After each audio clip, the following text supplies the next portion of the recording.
So that brings us back to the beginning then.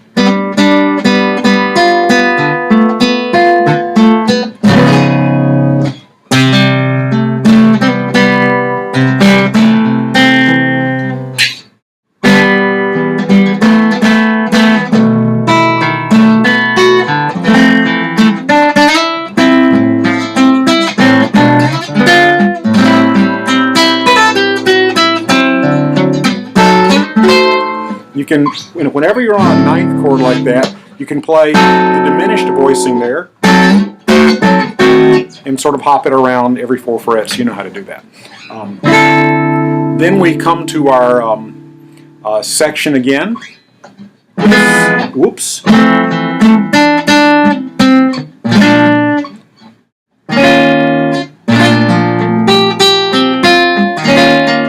Now here, instead of the blue note, we're going to go up all the way.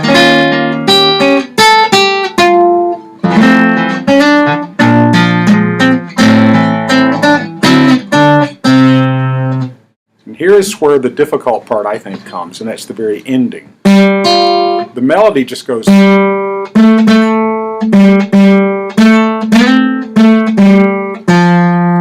there's the kicker. We're ending on an F.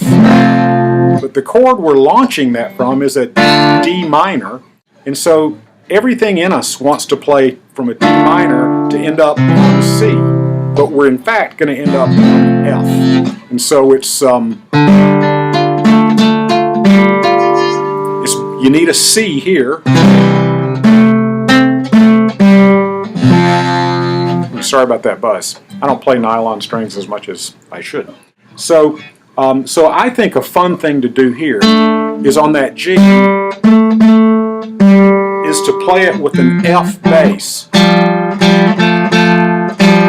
Then when you go to your C,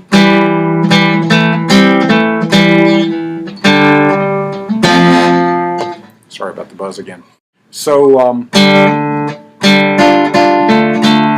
you can do.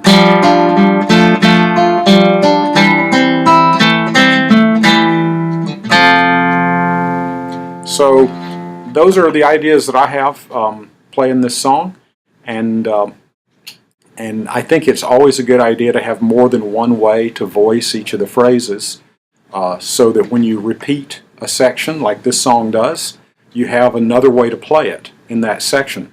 I think it's also good to play it in that upper octave. Learn how to do that, so that if you're playing for others, it's kind of lame to just sort of play the song through one time. What is it, like 70 seconds and you're done?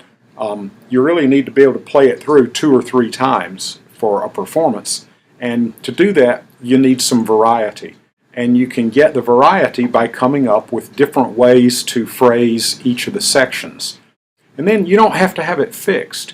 You can, in your mind, as you're playing this, know that you've got several ways to get from point A to point B in each of the phrases.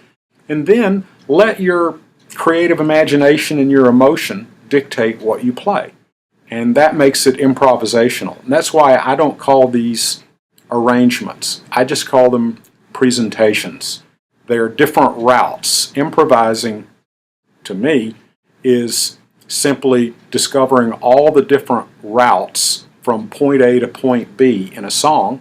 And there are certain bases that we have to tag with the melody notes, with the essential harmony of the song, and then in between we have some creative opportunities to play something beautiful and surprising and unsuspecting. You might also consider substitutions, flat fives, all sorts of things that can either darken it up or bring some other effect. You can also play with the tempo. Play it as a bossa nova,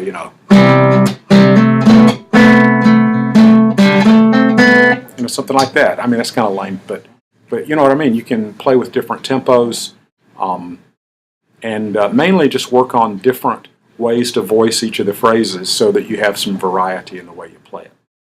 Well, I hope that helps. I will go back in my life now to playing it the way God intended, which is in G. There's G.